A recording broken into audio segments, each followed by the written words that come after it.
তারা প্রমাণ করলেন হাসিনা খারাপ কিন্তু হাসিনার নীতি ভালো। একজনকে আনলিমিটেড টাইম পারমিট করা হচ্ছে আর আরেকজনকে 2 মিনিট দেওয়া হচ্ছে। মাননীয় স্পিকার, আমরা প্রস্তাব দিচ্ছি উভয়কেই পর্যাপ্ত সময় দেওয়া হোক। এইভাবে বাংলাদেশের সবগুলো প্রতিষ্ঠানকে দলীয়করণ করা হবে। কার্যত এটি হবে আরেকটা ফ্যাসিজম, কার্যত এটি হবে আরেকটা অলিখিত বাকশাল। আমরা সংসদ থেকে ওয়াক আউট করেছি, কিন্তু আমরা সংসদ বর্জন করি নাই। আসসালামু আলাইকুম ওয়া রাহমাতুল্লাহ। সাংবাদিক বন্ধুগণ এবং প্রিয় দেশবাসী, আপনারা ইতিমধ্যে অবহিত হয়েছেন সংবাদ মাধ্যমে, এবং এইমাত্র বিরোধী দলীয় চিফ হুইপ যেটা বললেন তিনিও অনেকটা স্পষ্ট করেছেন।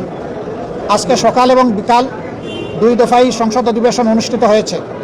2 দফায় এমন কিছু বিল সংসদের সামনে এসেছিল, কিছু বিলে আমাদের কোনো আপত্তি ছিল না। আমরা মনে করি যে এইগুলা জনস্বার্থে প্রয়োজন। সেই বিলগুলোতে আমরা সম্মত হয়েছি এবং সর্বসম্মতিক্রমে সেটা পাশ হয়েছে।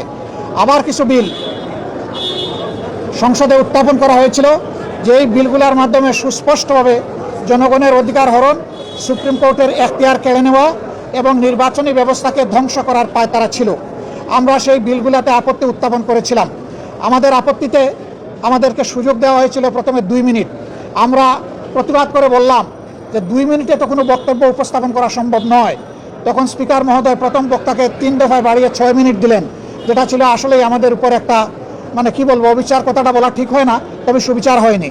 তারপরে আমরা দাঁড়িয়ে দেখলাম যে সংশ্লিষ্ট মন্ত্রী, তার কোনো সময়ের লিমিট নাই, দীর্ঘ সময় ধরে প্রাসঙ্গিক অপ্রাসঙ্গিক অনেক কথাই তিনি বললেন। আমরা তখন বললাম যে আমরা মাননীয় স্পিকারের কাছে আমরা সুবিচার আশা করি। একজনকে আনলিমিটেড টাইম পারমিট করা হচ্ছে আর আরেকজনকে 2 মিনিট দেওয়া হচ্ছে। মাননীয় স্পিকার, আমরা প্রস্তাব দিচ্ছি উভয়কেই পর্যাপ্ত সময় দেওয়া হোক।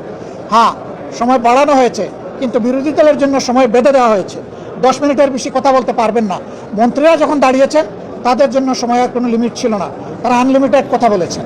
এইরকম ভারসাম্যহীনভাবে আজকে আমাদেরকে দিনটা অতিক্রম করতে হয়েছে। আমরা জনস্বার্থে আমরা সুস্পষ্টভাবে আমাদের আপত্তি জানিয়েছি যে আমরা বিচার বিভাগকে স্বাধীন হিসাবে দেখতে চাই। আর সেই বিচার বিভাগের স্বাধীনতার জন্য বিচারক নিয়োগ এবং স্বাধীন সচিবালয় বিচার বিভাগের কায়েম অতি জরুরি, যা ইতিমধ্যে একটি রায়ের মাধ্যমেও গতকাল এটা জনগণের সামনে এসেছে। আমরা বলেছি সংবিধান এবং সর্বশেষ রায়, এই দুইটাই বলে দিচ্ছে যে এই 2 জায়গায় হাত দেওয়া সঙ্গত নয়, এটি অন্যায়, এটি বিচার বিভাগের উপরে নির্লজ্জ হস্তক্ষেপের সামিল। সুতরাং এখানেও আমরা ডিফার করেছি। এরপরে বিচারক নিয়োগের ক্ষেত্রে কথা এসেছে, তারাই যুক্তি দিতে গিয়ে প্রমাণ করেছেন যে অতীতে দলীয় বিবেচনায় যে সমস্ত বিচারপতিদেরকে নিয়োগ করা হয়েছিল তাদের হাতেই বিচারপতি খায়রুল হকের জন্ম হয়েছে, বিচারপতি মানিকের জন্ম হয়েছে এবং শপথপত্র রাজনীতিবিদ জনাব এনায়েত রহিমের জন্ম হয়েছে। তারা এটা স্বীকার করেছেন। আমরা সেই জায়গাটাই ফোকাস করেছিলাম যে বিচার বিভাগের নিয়োগ যদি নির্বাহী বিভাগের কর্তৃত্বের ভিতরে থাকে, তাহলে বিচার বিভাগে এই ধরনের দুর্ঘটনা ঘটতেই থাকবে এবং জনগণ ন্যায় বিচার থেকে বঞ্চিত হবেন। কাজেই আমরা চাই না যে এখানে নির্বাহী বিভাগের কোনো কর্তৃত্ব থাকুক। ইন্টারিম গভর্নমেন্ট যে অধ্যাদেশ জারি করেছিল সেখানে কার্যত নির্বাহী বিভাগের কোনো প্রভাব ছিল না। তারা আগেরটাই ফিরে গিয়ে তারা প্রমাণ করলেন হাসিনা খারাপ কিন্তু হাসিনার নীতি ভালো। আমরা সেম বলতে বাধ্য হয়েছি। এটা কখনো হতে পারে না। যে পদ্ধতি ফ্যাসিবাদের জন্ম দিয়েছিল সেই পদ্ধতি আবার বাংলাদেশের বিচার ব্যবস্থা ফিরে আসুক, এটা আমরা কামনা করি না, এটা আমরা চাই না। এখানে আমরা আমাদের তীব্র প্রতিবাদ রেকর্ড করেছি। এরপরে আপনারা দেখেছেন স্থানীয় সরকার বিল। স্থানীয় সরকারের 4টা বিল ছিল, জেলা পরিষদ, উপজেলা পরিষদ, সিটি কর্পোরেশন এবং পৌরসভা। এই সব জায়গায় বেপরোয়াভাবে অনেক জায়গায় ইতিমধ্যে দলীয় প্রশাসক নিয়োগ করে এই জায়গাগুলোকে কলুষিত করা হয়েছে। অথচ বিএনপি তাদের 31 দফা সংস্কার প্রস্তাব এবং তাদের নির্বাচনী ইশতেহার 2 জায়গায় পরিষ্কার বলেছে, স্থানীয় সরকার লেভেলে যদি কোনো নির্বাচিত জনপ্রতিনিধি মারা যান অথবা কোর্টের দ্বারা সুস্পষ্ট দণ্ডিত হন, সেই ক্ষেত্রেই কেবল প্রশাসক বসানো হবে, অন্যথায় নয়। এখন কোন কারণে তারা বসালেন তার কোনো জবাব তারা আমাদেরকে দিতে পারেননি। তারা মূলত এই টায়ারগুলোকে নির্লজ্জ দলীয়করণই করেছেন এবং তারও প্রতিবাদ আমরা জানিয়েছি।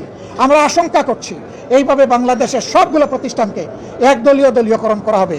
কার্যত এটি হবে আরেকটা ফ্যাসিজম, কার্যত এটি হবে আরেকটা অলিখিত বাকশাল। আমরা সেই বাকশালও চাই না, আমরা সেই ফ্যাসিজমও চাই না। এই জন্য এই ব্যাপারে আমরা সংবিধান থেকেই যুক্তি উত্থাপন করেছি এবং এই ব্যাপারে অতীতের অনেকগুলা গুরুত্বপূর্ণ মামলা, কুদরতে এলাহি বার্সার সরকার, তারপরে মাজদার হোসেন বার্সার সরকার, এই মামলাগুলো আমরা সামনে এনেছি রেফারেন্স। আমরা আশা করি এগুলো আপনারাও জানেন। আমরা জনগণের পক্ষে, এই জন্য জনবিরোধী যে আইনগুলো আজকে সংসদে শুধুমাত্র 2/3 মেজরিটির বলে পাশ করা হয়েছে, তারই প্রতিবাদ জানিয়ে, নিন্দা জানিয়ে আমরা সংসদ থেকে ওয়াক আউট করেছি। কিন্তু আমরা সংসদ বর্জন করি নাই। আমরা যাব, জনগণের হয়ে কথা বলবো, জনগণের স্বার্থের পক্ষে অবস্থান অক্ষুণ্ণ রাখবো। জনগণের স্বার্থের বিপক্ষে কিছু হলে আমাদের কণ্ঠ আবারও গর্জন করে উঠবে জনগণের অধিকারের পক্ষে, ইনশাআল্লাহ তাআলা রাজিম। সাংবাদিক বন্ধুগণ, আপনারা পাশে থাকবেন। প্রিয় দেশবাসী, আপনাদের অধিকারের জন্য আমরা লড়াই চালিয়ে যাচ্ছি, লড়াই আমরা চালিয়ে যাব, কোনো অন্যায়ের কাছে আমরা মাথা নত করব না। আল্লাহ হাফেজ। বাংলাদেশ জিন্দাবাদ।